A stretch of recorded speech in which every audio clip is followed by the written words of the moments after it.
قل هل يستوي الذين يعلمون والذين لا يعلمون إنما يتذكر أولو الألباب. أشهد أن لا إله إلا الله.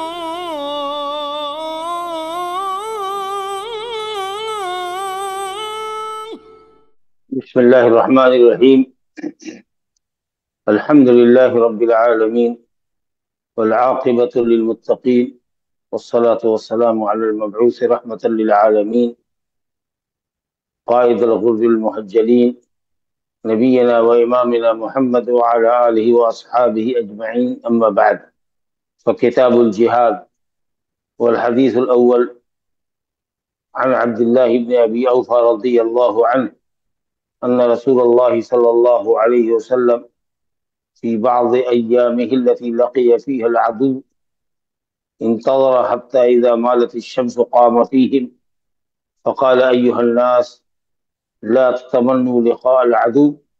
واسألوا الله العافية، فإذا لقيتموهم فاصبروا واعلموا أن الجنة تحت ظلال السيوف. ثم قال النبي صلى الله عليه وسلم: اللهم منزل الكتاب ومجري السحاب وهازم الأحزاب احزمهم وانصرنا عليهم. کتاب الجہاد. جہاد مصدر ہے جاہد یجاہد جہادا، یعنی بلغ المشقہ، بلغ الجہد. کسی بھی کام کو کرنے میں، یا کہہ لیجیے امر شاق، مشکل معاملے کی انجام دہی میں آدمی اپنی پوری توانائی صرف کر دے اور اس کام کو انجام دینے کے لیے پوری مشقت برداشت کرے اور کوئی کسر نہ اٹھا رکھے، اس کو کہتے ہیں جہاد. اور یہاں اسلامی اصطلاح میں کفار اور بغات، باغیوں سے، کافروں اور باغیوں سے قتال کرنے میں مشقت برداشت کرنا اور اپنی پوری توانائی صرف کر دینا جہاد کہلاتا ہے. اور اس کی بہت زیادہ ترغیب ہے شریعت کے اندر، قرآن میں بھی اور سنت میں بھی. جہاد اصلاً فرض کفایہ ہے. اگر مطلوبہ تعداد جہاد کے لیے مہیا ہو تو امت کے دوسرے افراد سے جہاد ساقط ہو جاتا ہے. لیکن اگر کوئی بھی جہاد کی شروط پائے جانے کے بعد بھی جہاد کے لیے کوئی کھڑا نہ ہو تو سب لوگ گنہگار ہوتے ہیں. فرض کفایہ کا مطلب ہی یہ ہے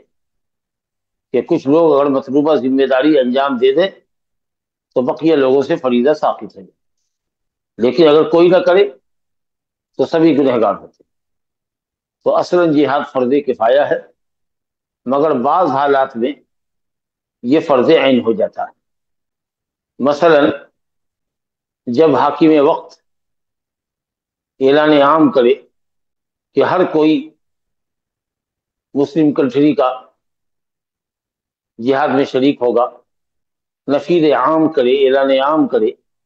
تو جو بھی غیر معذورین ہیں ان سب کو جہاد میں شرکت کرنی ہوگی. بلوغت کے بعد سے لے کر اس عمر تک کے آدمی کو جو جہاد میں شریک ہو سکتا ہو، اور کوئی شرعی عذر نہ ہو، اندھا کانا لنگڑا لولا نہ ہو. اسی طریقہ سے عورتوں پر جہاد نہیں ہے، بچوں پر جہاد نہیں ہے، جو مردانی جنگی ہیں ایسے تمام لوگوں پر جہاد میں شرکت فرض ہو جائے گی. کہ جب حکومت اعلان عام کرے، حکمراں اعلان عام کرے تو امت کے ہر شخص پر جو مردان جنگی ہیں ان پر جہاد کرنا فرض ہوگا. جیسا کہ اللہ نے فرمایا: ما لکم اذا قیل لکم انفروا فی سبیل اللہ اثاقلتم الی الارض. تمہیں کیا ہو گیا ہے کہ جب تمہیں نفیر عام کا اعلان کیا جاتا ہے کہ تم سب نکلو اللہ کے راستے میں، تو زمین سے چمٹ جاتے ہو اور نکلنا نہیں چاہتے ہو، دنیا کی زندگی سے راضی ہو. جہاد میں جانا نہیں چاہتے، تو ایسے وقت میں جب اعلان عام ہو، منادی عام ہو، تو مردان جنگی پر جہاد میں جانا، جو لوگ جہاد میں جا سکتے ہیں ان پر فرض ہوتا ہے، فرض عین ہوتا ہے۔ اور اسی طریقے سے جب جو لوگ جہاد میں چلے جائیں اور دشمنوں کے آمنے سامنے ہوں، دونوں گروپ مسلمانوں کا اور کافروں کا آمنے سامنے ہو، اور لڑائی شروع ہونا ہی چاہتی ہو یا شروع ہو چکی ہو، تو اب کسی کے لیے جائز نہیں ہے کہ وہ میدان جنگ چھوڑ کر بھاگے۔ یا ایھا الذین آمنوا اذا لقیتم الذین کفروا زحفا فلا تولوهم الادبار، اے ایمان والو، جب کافروں سے تمہاری مٹبھیڑ ہو جائے، آمنا سامنا ہو جائے، اور تم سب مل کر کے ان کی طرف بڑھ رہے ہو، تو جائز نہیں ہے کہ تم ان کو اپنی پیٹھ دکھاؤ۔ ہاں سر، خلفت کے لیے، پیترا بدلنے کے لیے، یا اگر ایک محاذ پر تعداد کمزور ہو رہی ہے مسلمانوں کی اور دوسرے محاذ پر تعداد اچھی ہے، تو اس بڑی جماعت سے مل کر کے جنگ کرنے کے لیے اگر اپنا محاذ چھوڑ رہے ہو اور اس میں مصلحت ہے تو کوئی حرج نہیں۔ لیکن اگر جان بچانے کے لیے میدان جنگ سے بھاگتے ہو تو یہ بڑا جرم عظیم ہے۔ وَمَن يُوَلِّهِ يَوْمَئِذٍ دُبُرَهُ إِلَّا مُتَحَرِّفًا لِقِتَالٍ أَوْ مُتَحَيِّزًا إِلَى فِئَةٍ فَقَدْ بَاءَ بِغَضَبٍ مِّنَ اللَّهِ وَمَأْوَاهُ جَهَنَّمُ وَبِئْسَ الْمَصِيرُ، سخت وعید، ایسے آدمی کا ٹھکانہ جہنم بتایا گیا۔ تو میدان جنگ میں جب دشمنوں کے سامنے ہو تو پیٹ پھیر کر بھاگنا نہیں ہے۔ ایسے وقت میں جو لوگ شریک ہیں ان کے اوپر جہاد میں آخری دم تک ٹکے رہنا، جب تک قائد ہمارا ٹکا ہوا ہے، ہم کو جنگ میں ثبات قدمی کے ساتھ، صبر و استقامت کے ساتھ لڑتے رہنا۔ اور تیسری صورت جہاد کے فرض عین ہونے کی تب ہوتی ہے جب دشمن مسلمانوں کی سرزمین میں اتر آئے، کسی شہر کا محاصرہ کر لے، تو اسلام کی اور مسلمانوں کی جان مال عزت و آبرو کی حفاظت کرنے کے لیے اس شہر کے باشندوں پر واجب ہے کہ وہ ڈٹ کر مقابلہ کرے، جیسا کہ جنگ احد کے اندر آ گئے تھے مشرکین، اور اسی طریقے سے غزوہ خندق کے موقع پر غزوہ احزاب میں آ گئے تھے۔ تو ایسی صورت میں دفاع واجب ہوتا ہے۔ یہ تین صورتیں جہاد کے فرض عین ہونے کی ہے کہ حاکم وقت اعلان عام کرے، سب کو نکلنا ہے، یا میدان جنگ میں مشرکین سے مٹبھیڑ ہو جائے تو وہاں سے پیٹ پھیر کر نہیں بھاگنا ہے، یا دشمن اگر ہماری ملک میں یا مسلمانوں کے ملک میں آ جائے، یا کسی شہر کا یا ملک کا محاصرہ کر لے، کسی شہر کا محاصرہ کر لے، تو شہر والوں کے اوپر ذمہ داری ہوتی ہے کہ وہ اس کا دفاع کرے اور اس کو آخری دم تک ان کا مقابلہ کرے، تاکہ ان کی جان مال عزت و آبرو محفوظ رہ سکے۔ بقیہ عام حالات کے اندر یہ جہاد فرض کفایہ ہوتا ہے۔ اب جہاد دو طرح سے، عام طریقے سے دو طرح سے ہوتا ہے۔ ایک تو جہاد بھی سیف ہوتا ہے، ہتھیار کے ذریعے جہاد کرنا، اور ایک جہاد ہے قوت بیان اور علم کے ذریعے جہاد کرنا، اللہ کے دین کی سربلندی کے لیے، دین کی نشر و اشاعت کے لیے دعوت تبلیغ کا کام کرنا، دروس کا اہتمام کرنا، اسلام کے خلاف اٹھنے والے فتنوں کی سرکوبی کرنا، اسلام کے خلاف یا اسلامی تعلیمات کے خلاف اٹھنے والے شکوک اور شبہات کا یا پیدا کیے جانے والے شکوک و شبہات کا ازالہ کرنا، یہ جہاد بالعلم ہے، بالقوت ہے، بالبیان ہے، باللسان ہے، جہاد بالعلم۔ اور جسم کے اعتبار سے جہاد بالقوت، جہاد بالسیف، جہاد بالاسلحہ، اسلحہ کے ذریعے جو جہاد ہوتا ہے وہ جہاد۔ تو گویا کہ جہاد بالسیف اور اسی طریقے سے جہاد بالعلم والبیان، دو طرح سے جہاد۔ اب یہ جہاد مشرکین کے ساتھ بھی ہے، اور فساق اور فجار کے ساتھ بھی ہے، اور ان کے علاوہ جہاد اپنے نفس کے ساتھ بھی ہے، جہاد شیطان کے ساتھ بھی ہے۔ ضروری ہے کہ آدمی دشمنوں سے جہاد کرنے سے پہلے اپنے نفس کے ساتھ جہاد کرے، دین کی بنیادی تعلیم حاصل کرے، دین پر عمل کرے، اور دین کی طرف لوگوں کو دعوت دے۔ یہ جہاد مع النفس ہے، کیونکہ انسان کا نفس روکتا ہے اس کو کہ وہ علم کے لیے کوشاں نہ ہو۔ علم حاصل کرنے میں جو محنت اور مشقت ہوتی ہے، اس سے طبیعت انسان کی متنفر ہوتی ہے۔ وہ اپنے عام کو علم کے حصول کے اوپر جمائے رکھنا، علم سیکھنا، اس پر عمل کرنا، اور اللہ کے بندوں کو صحیح دین کی طرف رہنمائی کرنا، یہ اپنے نفس کے ساتھ ہمارا جہاد ہے۔ اور جہاد مع شیطان یہ ہے کہ شیطان جو شبہات پیدا کرتا ہے یا شہوات کے فتنے میں جو مبتلا کرتا ہے، ہم اس کو اپنے آپ سے دفع کریں۔ اور اس کے بعد جہاد بالکفار اگر ہے تو اس کے لیے یہ ہے کہ صاحب قوت کے ذریعے، جسم کے ذریعے، مال کے ذریعے، اسلحے کے ذریعے دشمنوں کے مقابلے میں جائیں۔ اور پھر اس کی اپنی پوری تفصیل ہے کہ یہ کب جہاد واجب ہوتا ہے اور کس کی ماتحتی میں ہوگا، یہ سب اپنا ایک موضوع ہے الگ۔ لیکن بہرحال اسلامی حکومت کے جھنڈے تلے ہی جہاد ہو سکتا ہے، امیر المومنین کے اعلان کے بعد ہی جہاد ہو سکتا ہے، اور مسلمانوں کے پاس قوت ہو، عددی قوت بھی ہو، افرادی قوت بھی ہو، اور اسلحے کی بھی طاقت ہو کہ وہ دشمن قوم سے مقابلہ کر سکتا ہے، اور غالب گمان بھی ہو کہ وہ فتح یاب ہو جائے گا۔ 100% اگر فتح کی یقین نہ ہوئی، فتح کا یقین نہ بھی ہو، تو غالب گمان 60%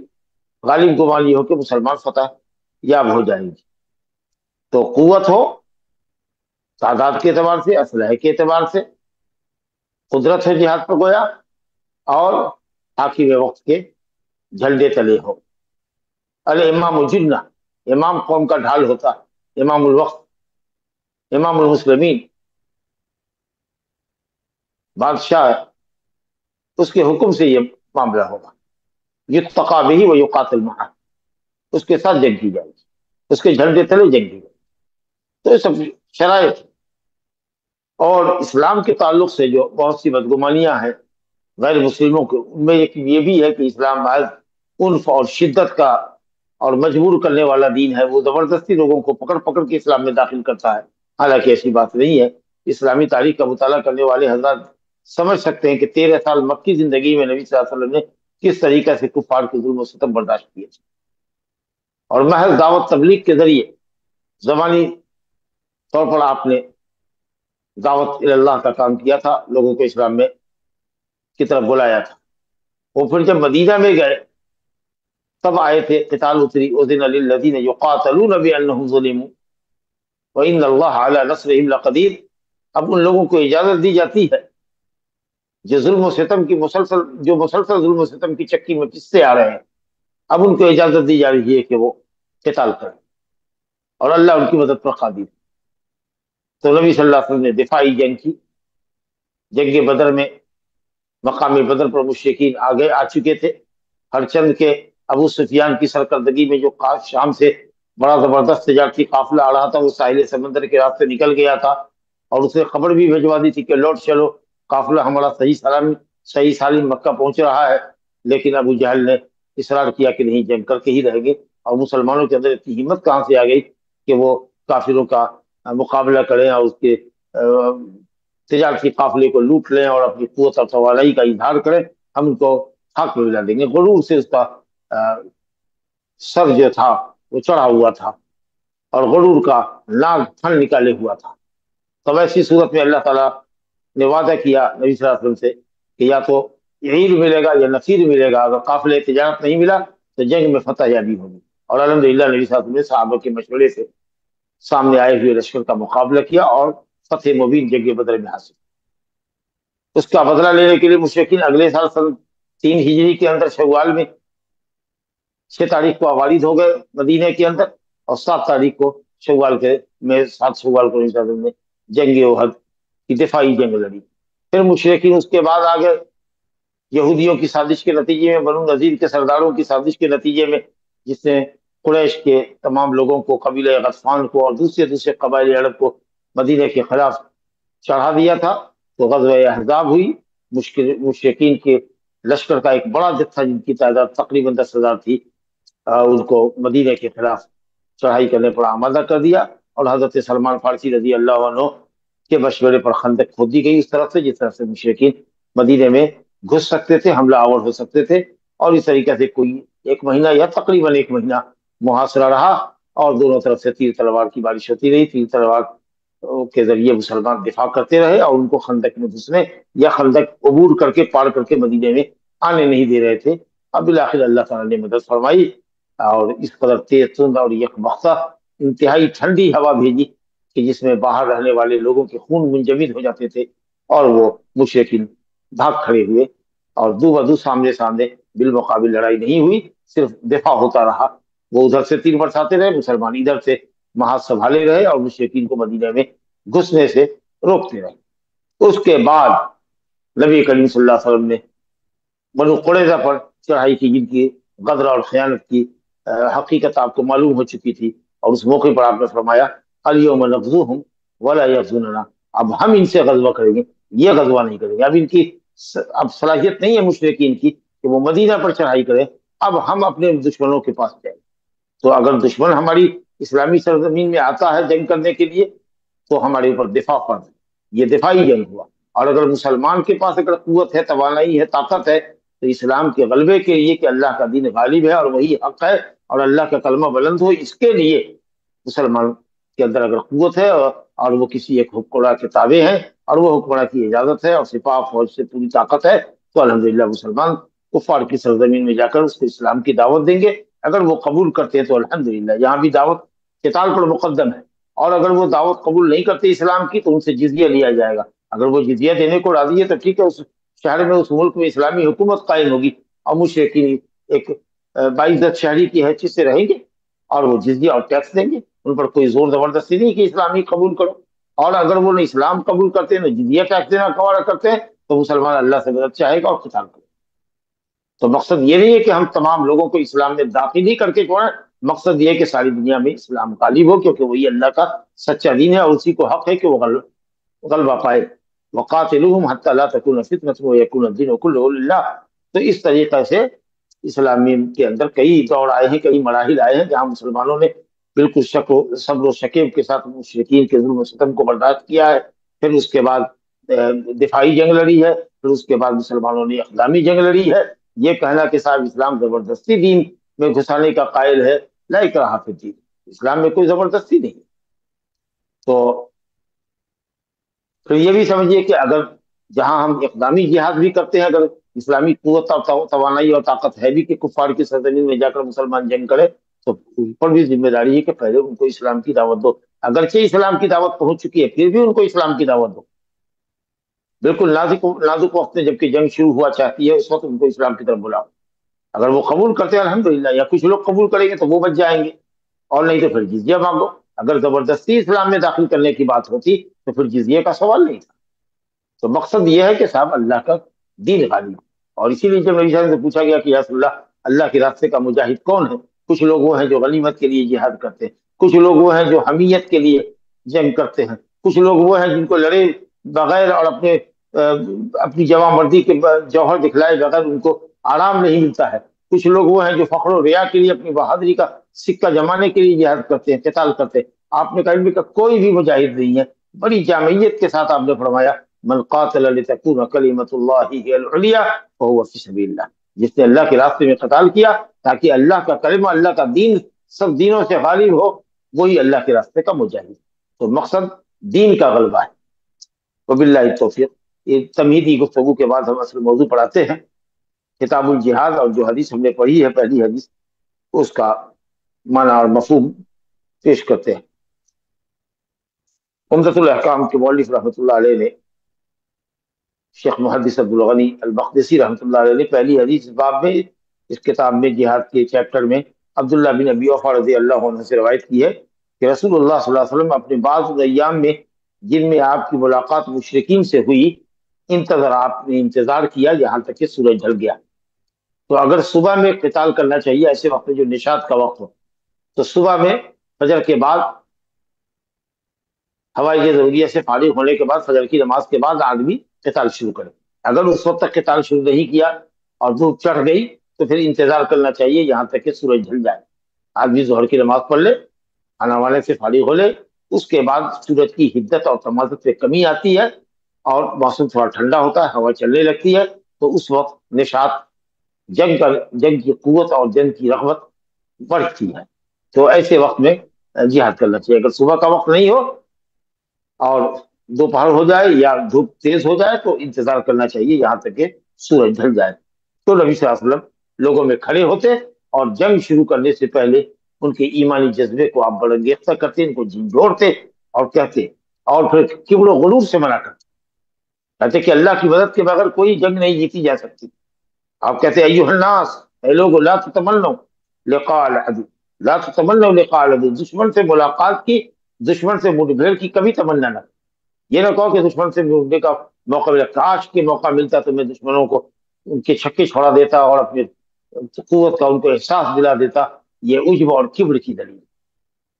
کہیں ایسا نہ ہو کہ جنگ کا پاسا تمہارے خلاف ہو، پاسا پلٹ جائے اور تم شکست و ریخت کی شکار ہو اور دشمن ہی غالب آ جائے. اسے کبھی بھی اس طرح کے کبر کا اور اپنی قوت کا مظاہرہ نہیں کرنا چاہیے، اترانا نہیں چاہیے.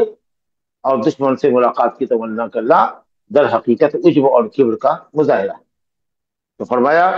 کہ دشمن سے ملاقات کی، آمنا سامنا ہونے کی، مٹھ بھیڑ ہونے کی تمنا نہ کرو، اللہ سے عافیت چاہو. اللہم انی اسألک العفو والعافیہ فی الدنیا والآخرہ. ہر جگہ اللہ تعالیٰ کی عافیت چاہیے. اس کی نوبت نہ آئے کہ جنگ ہو. جان میں، مال میں، عزت و آبرو میں، دین میں، دنیا میں، ہر معاملے میں اللہ تعالیٰ آپ کو اور عافیت نصیب فرمائے. لیکن ہاں، جب ملاقات ہو جائے، یا تو دشمن تمہاری سرزمین میں آیا یا تم نے اللہ کے کلمے کو بلند کرنے کے لیے دشمن کی سرزمین کا رخ کیا، تو جب ملاقات ہو جائے وہاں فصبروا، تو صبر کے ساتھ، پامردی کے ساتھ لڑائی کرو، بھاگو مت میدان چھوڑ کر. جیسا کہ قرآن نے کہا اذا لقیتم الذین کفروا زحفا فلا تولوهم الادبار. ان کو پیٹ نہ دکھاؤ. جب سب یکجا ہو کر کے بڑھ رہے ہو دشمن کی طرف اور حملہ آور ہونا چاہتے ہو تو کبھی پیٹ نہ دکھاؤ. اور جو پیٹ دکھائے گا سوائے اس کے کہ صرفت بازی کے لیے پیترا کر رہا ہے یا پیٹ میں دکھا رہا ہے تاکہ پلٹ کے وار کرے، یا مسلمانوں کے دوسرے جتھے میں جا کر مل کر کے جنگ کرنا چاہتا ہے، اگر اس کے علاوہ کوئی وجہ ہے، یعنی جان بچا کے بھاگ رہا ہے، وَمَن يُوَلِّهِمْ يَوْمَئِذٍ دُبُرَهُ، جنگ کے دن اگر کوئی اپنی پیٹ پھیر کے بھاگتا ہے، الا کہ قتال کی حرفت ہو یا اپنی جماعت کے ساتھ ملنا ہو، اس کے علاوہ اگر کوئی صورت ہے فقط باء بغضب من اللہ، تو وہ اللہ کا غضب لے کر لوٹتا ہے اور اس کا ٹھکانہ جہنم ہے. یہ بہت برا ٹھکانہ. تو فرمایا کہ جب ملاقات ہو جائے دشمن سے، ملاقات کی تمنا مت کرو، لیکن اگر ملاقات ہو جائے، جنگ کی نوبت آ جائے تو فصبروا، صبر کرو. یا ایھا الذین آمنوا اصبروا وصابروا وغابطوا واتقوا اللہ لعلکم تفلحون. مضبوطی کے ساتھ، صبر و مصابرت کے ساتھ دشمن کا مقابلہ. اور فرما رہے ہیں، ترغیبی جملہ ہے، وَاعْلَمُوا أَنَّ الْجَنَّةَ تَحْتَ ظِلَالِ السُّيُوفِ. خوب اچھی طرح جان لو کہ جنت تلواروں کے سائے میں ہے. سائے میں ہونے کا مطلب یہ ہے کہ سایہ جس طریقہ سے انسان کا اس سے جدا نہیں ہوتا ہے، تو اسی طریقہ سے جنت اور جنت کا استحقاق ان لوگوں سے جو اپنی تلواریں اللہ کے راستے میں بلند کرتے ہیں، نکالتے ہیں، سونپتے ہیں اور میدان کارزار میں ڈٹے رہتے ہیں تاکہ اسلام کا کلمہ غالب ہو، بلند ہو. تو گویا کہ وہ ادھر شہید ہوتے ہیں اور ادھر جنت میں وہ جاتے ہیں. تو جنت ان سے اتنی ہی قریب ہے اور اسی طریقہ سے جنت ان سے لگی ہوئی ہے جیسے کہ آدمی کا سایہ اس سے لگا ہوتا ہے، اس سے جدا نہیں ہوتا. گویا کہ بڑھ کر کے، قریب ہو کر کے، جہاں سے تلوار سے تم ان کو مار سکو وہاں قریب ہو جاؤ تاکہ لڑائی کی نوبت آوے اگر تو قریب سے ان پر وار کرو. یہ نہیں کہ دور ہی دور سے تماشا کر رہے ہیں، بلکہ قریب ہو کر کے، گھس کر کے، پل کر کے ان سے جنگ کرو. جہاں سے دشمن کو تم تلوار کے ذریعے ان کے گردن لے سکتے ہو، اتنے قریب ہو جاؤ. یہ مطلب ہے سایہ کا. جیسے ہمارا سایہ ہم سے قریب ہوتا ہے، دور نہیں ہوتا یا ہم سے الگ نہیں ہوتا، اسی طریقے سے دشمن اور تلوار ایک دوسرے سے قریب ہونی چاہیے. بہرحال یہ مبالغہ کے طور پر ہے، یا اس کو کہہ لیجیے کہ بہت عمدہ طریقے سے مجاز حسن ہے، مجازی معنی بہترین معنی ہے. یہ مطلب ہے کہ جنت تلواروں کے سائے میں. اور اس کے بعد پھر نبی کریم صلی اللہ علیہ وسلم دعا فرماتے جو اس وقت کے مناسب حال دعا ہوتی، اللہم منزل الکتاب، اے اللہ کتاب کو نازل کرنے والے، اس کتاب کو نازل کرنے والے جس سے دین اور دنیا کی بھلائی ہے، جس کے اندر احکام شریعت ہے، جن کے اندر جنت اور جہنم کے تذکرے ہیں، جن کے اندر قتال اور جہاد کے احکام ہیں، اور جن کے اندر جہادیوں کی فضیلت کا بیان ہے. گویا کہ جو دین کی بہت بڑی نعمت ہے، یہ دینی نعمت کی طرف اشارہ ہے کہ اے کتاب کے اتارنے والے، یہ بہت بڑی نعمت ہے کہ اللہ نے کتاب دی ہے، ایسی کتاب جو جامع ہے، شامل ہے، زندگی کے ہر پہلو کو، دین کے ہر پہلو کو، ہر مسئلے کو شامل ہے، اور وہ ہماری رہنمائی کرتی ہے سب سے اچھے راستے کی طرف. اور اسی طریقے سے کہا وہ مجری السحاب، اور بدلیوں کو ہکانے والے، بدلیوں کو چلانے والے، جن بدلیوں سے بارش برستی ہے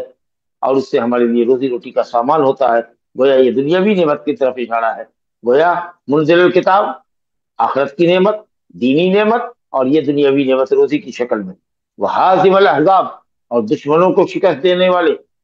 مشرکین کے لشکروں کو، حزب کو، ان کے جتھوں کو، جو غزوہ احزاب کے نام سے جو مشہور ہے، غزوہ خندق، اس میں جو آئے تھے 10,000 تقریباً کی تعداد میں جو 10,000 آئے تھے، ان کو تو نے اللہ شکست دیا. 3,000 مسلمان ہیں بس. اور اللہ رب العالمین نے فرشتوں کے ذریعے مدد کی اور ہواؤں کے ذریعے مدد کی. پوربا ہوا کے ذریعے نصیرت بالصبا واہلکت عاد بالدبور. آپ نے کہا کہ اللہ نے میری پورب سے چلنے والی ہوا، پوربا ہوا کے ذریعے ہماری مدد کی، جبکہ قوم عاد کو اللہ نے پچھوا ہوا سے، جو پچھم سے چلتی ہے، جو گرم ہوتی ہے، دبور اس کو کہتے ہیں، اس کے ذریعے ہلاک کیا، کیونکہ انہوں نے پیٹھ دکھایا اسلام کو، اپنے نبی حضرت ہود کی دعوت کو پیٹھ دکھایا. وَإِلَىٰ عَادٍ أَخَاهُمْ هُودًا، جب حضرت ہود کو پیٹھ دکھایا تو اللہ تعالیٰ نے بھی ان کو پیٹھ کے پیچھے سے، یعنی پچھیا ہوا کے ذریعے، گرم ہوا کے ذریعے ہلاک کیا. جبکہ محمد صلی اللہ علیہ وسلم کہتے ہیں کہ نصیرت بالصبا، اس موقع پر اللہ رب العالمین نے غزوہ احزاب کے موقع پر پوروا ہوا چلائی، جو بالکل ٹھنڈی تھی، کپ کپاتی ہوئی سردی تھی، اور سردی لانے والی ہوا تھی، اور یوں دشمنوں کے خیمے اجڑ گئے اور وہ بھاگ کھڑے.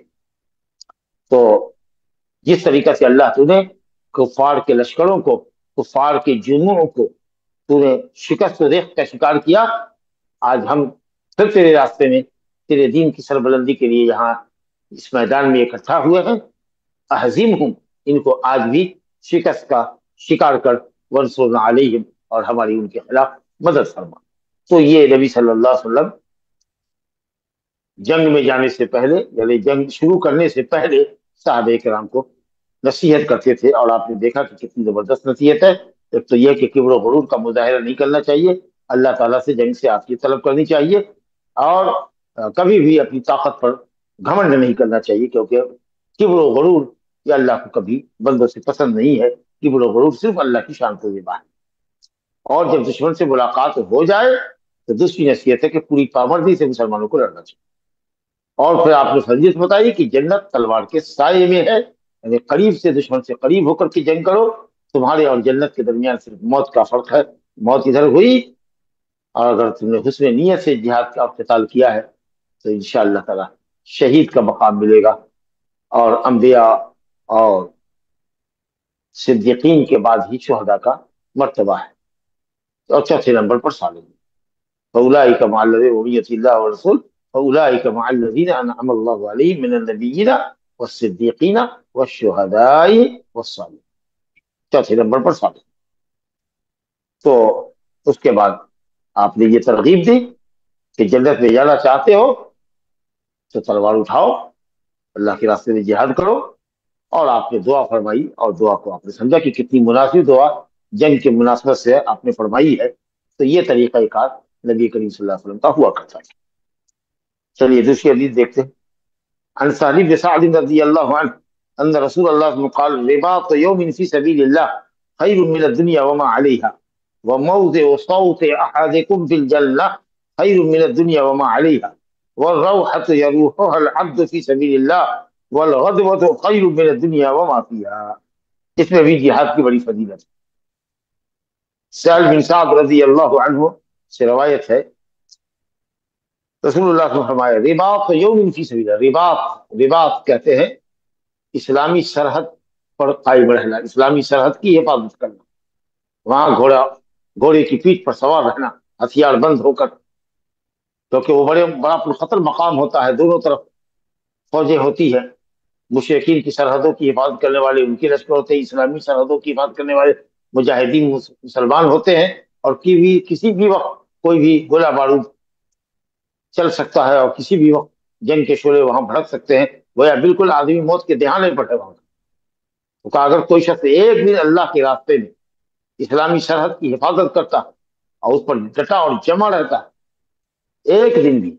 تو کہا فرمایا گیا کہ یہ اللہ کی نگاہ میں یا اس شخص کے لیے دنیا اور دنیا کے اوپر جتنی نعمتیں ہیں تمام نعمتوں سے بڑھ کر. اور اسی طریقے سے وہ فرمایا وہ موضع صوت احدکم تم میں سے کسی ایک کے کوڑے رکھنے کی جگہ، وہ چابک جو ہانکنے کے لیے اور مارنے کے لیے استعمال ہوتا ہے، کہا گیا کہ وہ کوڑے رکھنے کی جو جگہ ہے تمہارے لیے، جو جنت میں ایک کوڑے رکھنے کی جگہ ہوگی، اگر اس کوڑے کو بچھایا جائے تو 1 میٹر کا ہوگا، 2 ہاتھ کا یا 2.5 ہاتھ کا ہوگا، جس میں کچھ لکڑی لگی ہوتی ہے اور اس کے بعد اس کے اندر وہ رسی لگی ہوتی ہے، چاہے جس طرح کی ہو، اور اس کے بعد وہ اس کے اوپر مارتے ہیں تو جانور کو مارے یا کسی بھی شخص کو مارے، تو اس طریقے سے وہ کوڑے رکھنے کی جو جگہ ہوتی ہے ایک، جو مختصر سی جگہ ہے، کہا گیا کہ خیر من الدنیا وما علیہا، یہ دنیا سے اور دنیا کے اوپر جتنی چیزیں ہیں سب سے افضل ہے۔ تو جنت میں ایک کوڑے رکھنے کی جگہ، 1 میٹر کی جو جگہ ہوگی، وہ دنیا اور دنیا کی تمام نعمتوں سے بڑھ کر۔ اسی طریقے سے فرمایا والروحۃ والغدوہ، ایک مرتبہ روحہ زوال کے وقت سے لے کر کے رات آنے تک، اور رات آتی ہے سورج ڈوبنے تک، تو زوال کے وقت سے لے کر کے رات آنے تک، اور اسی طریقے سے غدوہ صبح سے لے کر کے زوال ہونے تک، ایک مرتبہ بھی اگر کوئی شخص اللہ کے راستے میں جہاد کے لیے نکلتا ہے، لغدوۃ فی سبیل اللہ او روحۃ، الروح یلوح العبد فی سبیل اللہ، ایک شام جو اللہ کے راستے کے لیے نکلتا ہے، وہ زوال کے وقت سے لے کر کے غروب آفتاب تک اللہ کے راستے میں جہاد کے لیے نکلتا ہے، اور اسی طریقے سے غدوہ ایک صبح، غدوہ غیر کی فتح کے ساتھ روحہ مرہ واحدہ، ایک مرتبہ، دیکھیے کتنا قلیل عمل ہے، ایک صبح اور ایک شام اگر اللہ کے راستے میں یعنی جہاد فی سبیل اللہ کے لیے آدمی نکلتا ہے، خیر من الدنیا وما فیہا، یہ دنیا اور دنیا کی تمام نعمتوں سے بڑھ کر۔ تو یہ ہے جہاد فی سبیل اللہ کی اہمیت اور فضیلت۔ آگے دیکھیے ایک اور حدیث ہے مجاہد کی فضیلت کے لیے، کچھ احکام مسائل بھی آئیں گے، لیکن پہلے فضائل کی حدیثیں لائے ہیں۔ تیسری حدیث عن ابی ہریرہ رضی اللہ عنہ عن النبی صلی اللہ علیہ وسلم قال انتدب اللہ ولمسلم تضمن اللہ لمن خرج فی سبیلہ لا یخرجہ الا جہاد فی سبیلی وایمان بی وتصدیق برسلی فهو علی ضامن ان ادخلہ الجنہ او ارجعہ الى مسکنہ الذی خرج منہ لا الى ما نال من اجر او غنیمہ۔ ولمسلم مثل المجاہد فی سبیل اللہ واللہ اعلم بمن جاہد فی سبیلہ کمثل الصائم القائم وتوکل اللہ للمجاہد فی سبیلہ ان توفاہ ان یدخلہ الجنہ او یرجعہ سالما مع اجر او غنیمہ۔ اللہ، ابو ہریرہ رضی اللہ عنہ سے روایت ہے، وہ نبی صلی اللہ علیہ وسلم سے روایت کرتے ہیں، فرمایا انتدب اللہ، اللہ نے اپنے ذمے یہ حکم لے رکھا ہے، تکرما و تفضلا، اللہ تعالیٰ مجاہد کی اکرام میں اور اس کے احترام میں اللہ نے یہ ذمہ اپنے فضل سے اپنے اوپر لے رکھا ہے، ضمانت لے رکھی ہے، کفالت لے رکھی ہے، وعدہ کر رکھا ہے اللہ رب العالمین، گارنٹی دے رکھی ہے کہ جو اس کے راستے میں نکلے گا جہاد فی سبیل اللہ کے لیے، لا یخرجہ الا جہاد فی سبیلی، مقصد میرے راستے میں جہاد کرنا ہے، میرے دین کو سربلند کرنا، کشور کشائی مقصد نہیں، حصول غنیمت مقصود نہیں ہے، نام و نمود مقصود نہیں ہے، نعوذ باللہ، یہ سب تو محبت اعمال ہے۔ اللہ کا دین کیسے بلند ہو، اس جذبے سے جانا، یہ بنیادی جذبہ ہے۔ اب اس کے بعد غنیمت ملتی ہے، لے کر کے لوٹتا ہے، اور اس کے ذریعے بہت سارے صحابہ کو اللہ نے مالدار کر دیا، بلکہ صحابہ کی مالداری کی بنیادی وجہ جہاد فی سبیل اللہ کے ذریعے آنے والی غنیمت تھی۔ تو اس طریقے سے اگر کوئی شخص جہاد فی سبیل اللہ کے لیے نکلتا ہے، اللہ کا کلمہ بلند ہو، دین غالب ہو، حق غالب ہو، اس کے لیے نکلتا ہے، اللہ پر ایمان رکھتے ہوئے اور رسول اللہ صلی اللہ علیہ وسلم کی رسالت پر ایمان رکھتے ہوئے اور ان کی شریعت کی تصدیق کرتے ہوئے، اللہ کے وعدے کی، رسول کے وعدے کی تصدیق کرتے ہوئے، فہو علی ضامن، تو اللہ کہتا ہے میرے اوپر ضمانت ہے، یا فہو علی ضامن اے مضمون، اس آدمی کی ضمانت میں نے لے رکھی ہے، میں نے اپنے اوپر یہ واجب کر رکھا ہے، اللہ پر کوئی کسی چیز کو واجب نہیں کر سکتا، یہ اللہ تعالیٰ نے خود اپنی ذات کے اوپر، اللہ پر کون کسی چیز کو واجب کرے گا، اللہ اپنے بندوں پر واجب کرتا ہے، لیکن جب ہم اس واجب کو ادا کر دیتے ہیں یا اللہ کی حرام کردہ چیزوں سے بچتے ہیں، تو اللہ نے یہ ذمہ اپنے لیے لے رکھا ہے، اپنے اوپر واجب کر رکھا ہے خود اپنی طرف سے، فضل اور احسان میں اور ثواب میں، کہ وہ اس کو جنت میں داخل کرے گا۔ اگر وہ جامع شہادت نوش کرتا ہے سیدھے جنت میں جائے گا اور شہید کا مقام پائے گا۔ او ارجعہ الی مسکنی، یا میں اس کو صحیح سالم واپس لاؤں گا، جیسا ہم خود ہی لوٹے گا اپنے گھر، اس گھر میں لوٹاؤں گا جہاں سے وہ چلا تھا اللہ کے راستے میں جہاد کرنے کے لیے، نا علم ما نالا، پائے گا جو کچھ پائے گا، اجر یا غنیمت، یعنی اگر غنیمت لے کے لوٹا ہے، غنیمت لے کے لوٹا ہے تو ثواب کم رہے گا آخرت کے لیے، اور کچھ غنیمت نہیں ملی، گیا اور جہاد کر کے جنگ کر کے واپس آ گیا، جامع شہادت بھی نہیں ملی، واپسی میں مال غنیمت بھی نہیں ملا، فتح ہی نہیں ہوئی تو غنیمت کہاں ملے گی؟ تو اجر اور ثواب پورا اس کے لیے آخرت کے لیے۔ تو مسلمان یا تو غازی ہوتا ہے، غزوہ کرنے والا، تو یا تو شہید کا درجہ پاتا ہے، یا پھر وہ لوٹ کر آتا ہے تو اجر اور غنیمت دونوں لے کر لوٹتا ہے، یا صرف اجر لے کر لوٹتا ہے۔ اگر کوئی غنیمت لے کے لوٹتا ہے تو 2/3 اجر اس کا دنیا میں اس کو غنیمت کی شکل میں مل گیا ہے، اور اگر اور 1/3 اجر آخرت کے لیے باقی رکھا گیا ہے، اور اگر بغیر غنیمت کے لوٹتا ہے تو پورا 100% ثواب اس کا آخرت کے لیے بچایا گیا۔ مسلم میں روایت ہے کہ اللہ کے راستے کے مجاہد کی مثال، اور اللہ ہی بہتر جانتا ہے کہ کون اس کے راستے کا مجاہد، اس کی کیا نیت ہے، کون کس نیت سے جہاد کر رہا ہے، اور کون اخلاص الہیت کے ساتھ جہاد کر رہا ہے، اور کس کے پیش نظر اسلام اور حق کا کلمہ بلند کرنا ہے، اس کو اللہ بہتر جانتا ہے۔ دعویٰ تو ہر کوئی کرتا ہے کہ ہم مخلص ہیں، لیکن کون ہے مخلص، دل کی کیفیت، باطن کی کیفیت تو اللہ ہی جانتا ہے۔ تو یہ جملہ مترجم فرمایا گیا کہ جو مجاہد کی، اللہ کے راستے کے مجاہد کی مثال، اور اللہ ہی بہتر جانتا ہے کہ کون اس کے راستے کا مجاہد ہے، اس روزے دار کی طرح ہے جو ہمیشہ روزہ رکھتا ہو، اور قائم اللیل کی طرح ہے جو پوری رات قیام کرتا ہو اور عبادت میں منہمک رہتا ہو، رات دن منہمک رہتا ہو۔ اور آگے فرمایا گیا وَتَوَكَّلَ اللَّهُ لِلْمُجَاهِدِ فِي سَبِيلِهِ، اور اللہ تعالیٰ نے یہ ذمہ لے رکھا ہے، ضمانت لے رکھی ہے مجاہد فی سبیل اللہ کے لیے کہ اگر اس کو وفات مل دیتا ہے تو جنت میں داخل کرے گا، یا اس کو صحیح سالم واپس کرتا ہے تو اجر کے ساتھ ہوگا، یا غنیمت کے ساتھ ہوگا، یا اجر اور غنیمت دونوں کے ساتھ لوٹے گا۔ جیسا کہ میں نے عرض کیا کہ اگر غنیمت کے ساتھ لوٹتا ہے تو 2/3 اجر دنیا میں غنیمت کی شکل میں مل گیا، 1/3 اجر آخرت کے لیے رہا۔ اگر بغیر کسی مال بتا کے لوٹتا ہے تو پورا اجر آخرت کے لیے ہوا، جامع شہادت نوش کرتا ہے تو جنت میں داخل ہوا، یا زخم خوردہ لوٹتا ہے اور زخم کی تاب نہ لا کر کے وہ چل بستا ہے، بشرطے کہ خودکشی نہ کرے، صبر کرتا ہے یہاں تک کہ وہی زخم اس کے لیے موت کا باعث بنتا ہے، تو بھی وہ فی سبیل اللہ ہے۔ یہ حد فی سبیل اللہ ہے، مجاہد وہ شہید فی سبیل اللہ کا درجہ۔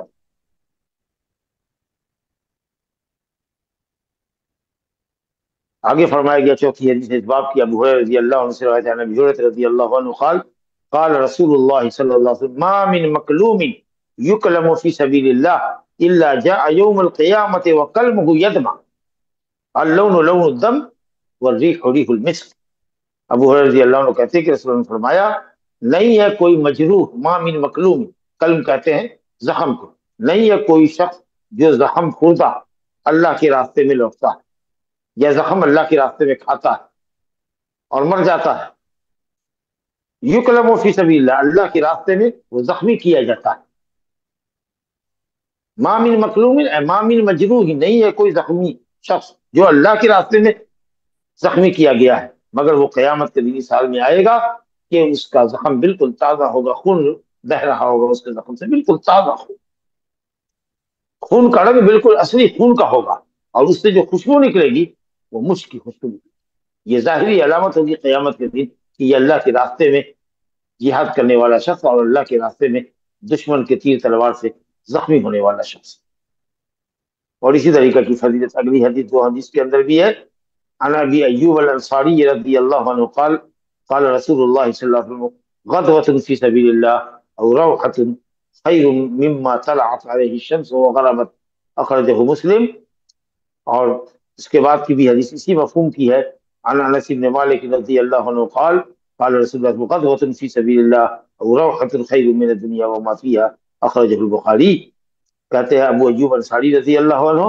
اور دوسری حدیث انس بن مالک رضی اللہ عنہ سے، اور دونوں کا مفہوم بالکل سیم ہے۔ کہا گیا کہ غدوۃ فی سبیل اللہ، ایک صبح، غدوہ صبح سے لے کر زوال تک کے وقت کو کہتے ہیں، اور زوال کے وقت سے لے کر کے غروب آفتاب تک کے وقت کو روحہ کہتے ہیں۔ تو ایک صبح اللہ کے راستے میں نکلنا، صبح سے لے کر کے زوال تک، اور اسی طریقے سے زوال کے وقت سے لے کر کے مغرب تک اللہ کے راستے میں نکلنا، خیر مما طلعت علیہ الشمس، بہتر ہے اس چیز سے جس پر سورج طلوع ہوتا ہے، یعنی دنیا، سورج کی روشنی جو دنیا پہ پڑتی ہے وہ دنیا، دنیا اور دنیا کی ہر چیز سے جس پر سورج طلوع ہوتا ہے، جس پر سورج غروب ہوتا ہے تو اندھیرا چھاتا ہے، بڑا دنیا، وہ پوری دنیا سے بہتر ہے ایک صبح اور ایک شام اللہ کے راستے میں نکلنا، غدوۃ فی سبیل اللہ اور روحا خیر من الدنیا وما فیہا، بخاری کے لفظ میں وما فیہا، دنیا اور دنیا میں جتنی چیزیں پائی جاتی ہے قیمتی سے قیمتی تمام چیزوں سے بہتر ہے مجاہد کی ایک صبح، مجاہد کی ایک شام۔ اللہ، بہت سی اور حدیثیں ہیں کہ اگر کوئی شخص ایک دن اللہ کے راستے میں جہاد میں نکلتا ہے تو کوئی اگر عمر نوح بھی پالے اور اللہ کی عبادت کرتا رہے جہاد کے سوا، تو وہ اس کی وہ ایک دن کی عمر جو ہوتی ہے وہ عمر نوح سے بھی بہتر ہے۔ اللہ، بہت فضیلت ہے۔ لیکن کہا نا کہ جہاد اسلامی جہاد ہونا چاہیے اور اسلامی حکمراں کے جھنڈے تلے ہونا چاہیے اور مسلمانوں کے اندر قدرت ہونی چاہیے تاکہ اس کے مد مقابل جو ہے یا جس سے وہ لڑنا چاہتا ہے اس پر فتح پانے کا غلبہ گمان ہو، تعداد اور اسلحے کی قوت اور توانائی کے اعتبار سے، یہ نہیں کہ کمزور ہیں اور بے سر و سامانی میں بڑی طاقت سے بھڑ گئے اور کہا کہ صاحب جہاد کا علم بلند کرو، جہاد کا علم بلند کرو، اب قوت طاقت نہیں، چاروں طرف سے دشمنوں کے لڑکے میں ہے۔ اور آج کل تو جو جنگ ہوتی ہے وہ تو جاہلیت کی جنگ ہے، رائے علمیہ ہے،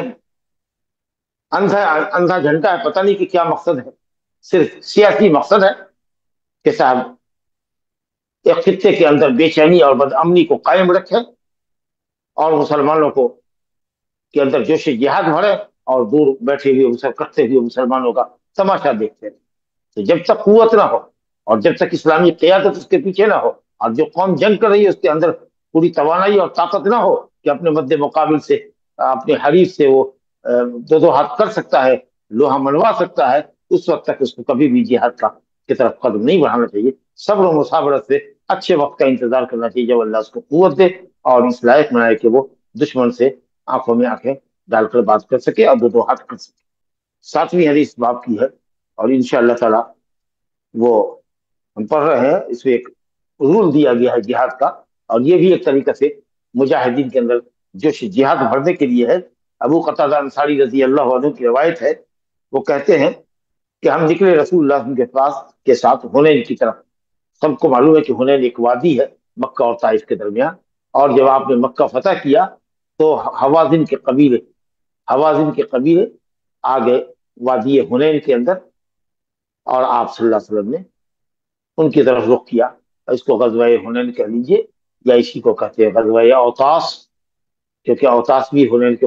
قریب میں ہی ایک وادی ہے جہاں ان لوگوں نے مشرکین نے اپنا ساز و سامان اپنی عورتوں کو اپنے بچوں کو بٹھایا تھا اور وہی ان کا مرکز تھا، وہیں سے اسلحہ کی سپلائی کو ہوا کرتی تھی۔ تو غزوہ حنین ہے اور اسی کو غزوہ اوطاس کہتے ہیں۔ تو رسول اللہ صلی اللہ علیہ وسلم نکلے، مشہور قصہ ہے اور واقعہ ہے اس کا۔ 12,000 کا لشکر تھا، 10,000 جو آپ کے ساتھ تھے لوگ اور 2,000 جو نئے مسلمان ہوئے تھے وہ مکے میں جو نوجوان تھے وہ شریک ہوئے، کچھ 12,000 کی تعداد تھی۔ لیکن اب یہی عجب اور کیوں نے مسلمانوں کو گھیرا، اللہ کہتا ہے وَيَوْمَ حُنَيْنٍ إِذْ أَعْجَبَتْكُمْ كَثْرَتُكُمْ فَلَمْ تُغْنِ عَنْكُمْ شَيْئًا، کثرت کے غرور نے تم کو پکڑ لیا اور یہ کوئی کام نہ آیا۔ جیسے ہی گئے تھے اوس اور اس کے ثقیف اور حوازن کے جو قبیلے تھے وہ بڑے تین انداز تھے اور اپنی کمین گاہوں میں چھپے ہوئے تھے، گھات لگائے ہوئے تھے، اور جیسے ہی مسلمان وادی حنین کے اندر آئے کہ انہوں نے تیروں کی بچھاڑ، اس قدر تیروں کی بچھاڑ کر دی کہ جو نو آموز لوگ تھے جن کو جنگ کا تجربہ نہیں تھا ان کے قدم اکھڑ گیا اور بھگدڑ مچ گئی اور مسلمان بھاگنے لگے۔ نبی صلی اللہ علیہ وسلم اور آپ کے ساتھ ایک جتھا مسلسل میدان جنگ میں ڈٹا رہا، بلکہ نبی صلی اللہ علیہ وسلم آگے بڑھتے رہے اور بعض روایت میں ہے کہ آپ اپنے گدھے سے اتر گئے اور تلوار لے کر کے آگے بڑھ رہے تھے اور آپ نے اپنے چچا عباس بن عبد المطلب کو کہا کہ آواز دیجیے اصحاب شجرہ کو، جنہوں نے درخت کے نیچے بیعت رضوان کی تھی، جن کے لیے ہم نے جنت کی بشارت دی ہے، ان کو آواز دیجیے۔ لوٹے، ان کو اپنی قوت اور اپنی کثرت تعداد کے غرور پر ندامت ہوئی۔ پھر اللہ رب العالمین نے فرشتوں کے ذریعے مدد فرمائی، پھر اس کے بعد بڑی پامردی سے لڑے اور فتح مبین ملی۔ اور اب تک کی یا اس کے بعد کی جنگوں میں غزوات اور سرایہ میں اتنے بڑے مال، اتنی بڑی مقدار میں کوئی مال کبھی حاصل نہیں ہوا تھا جتنا کہ غزوہ حنین سے مسلمانوں کو مال ملا ہے۔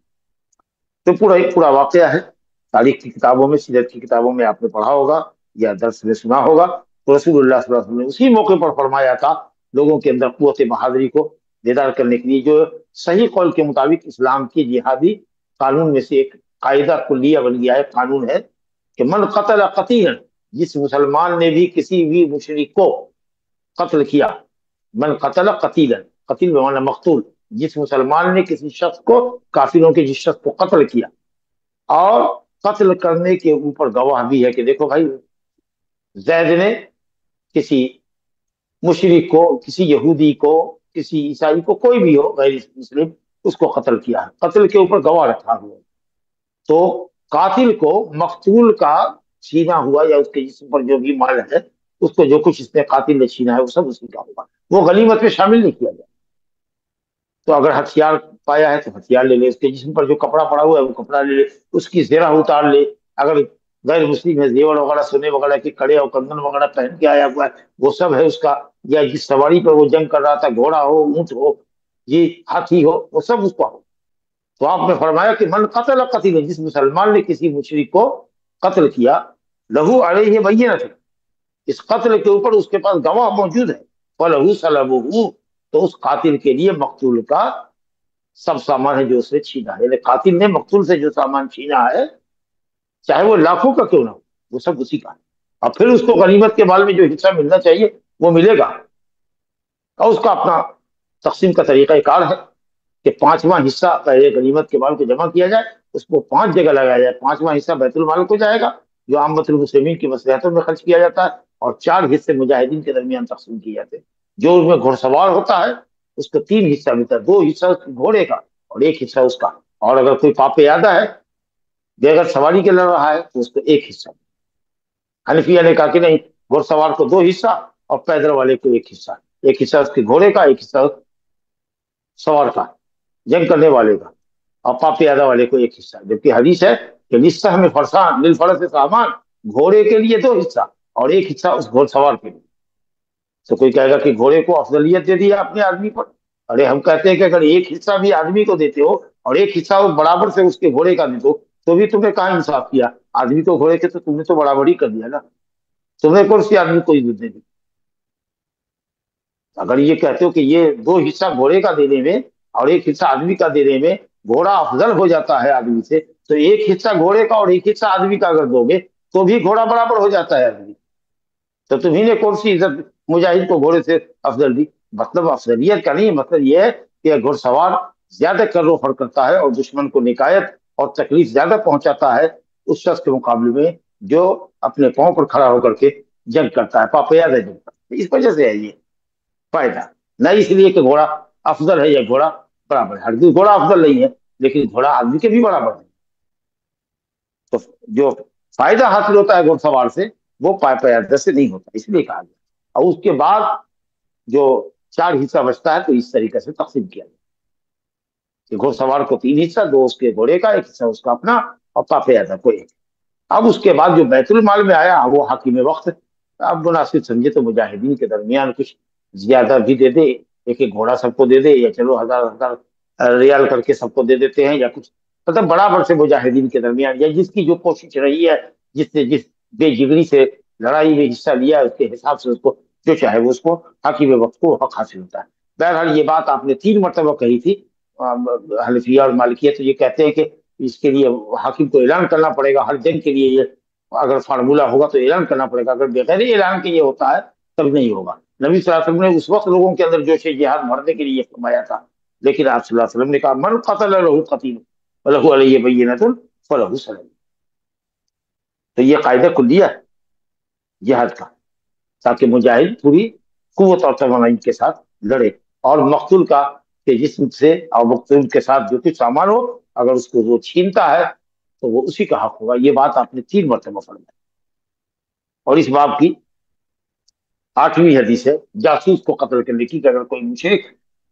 مسلمانوں کے جتھے میں آ کر کے جاسوسی کر رہا ہو، دیکھ رہا ہو کہ کہاں کمزوری ہے، کس طریقے سے حکمت عملی ہم کو مسلمانوں کے خلاف تیار کرنی ہے، اور اگر آپ مطلع ہو گئے کہ یہ جاسوس ہے اور جاسوسی کر رہا ہے اور جاسوس کے انداز پر تجسس کر رہا ہے اور دیکھ رہا ہے، گھوم رہا ہے، پھر رہا ہے، تو پھر اس کو پکڑ کر کے قتل کر دو، تاکہ تمہاری کمزوری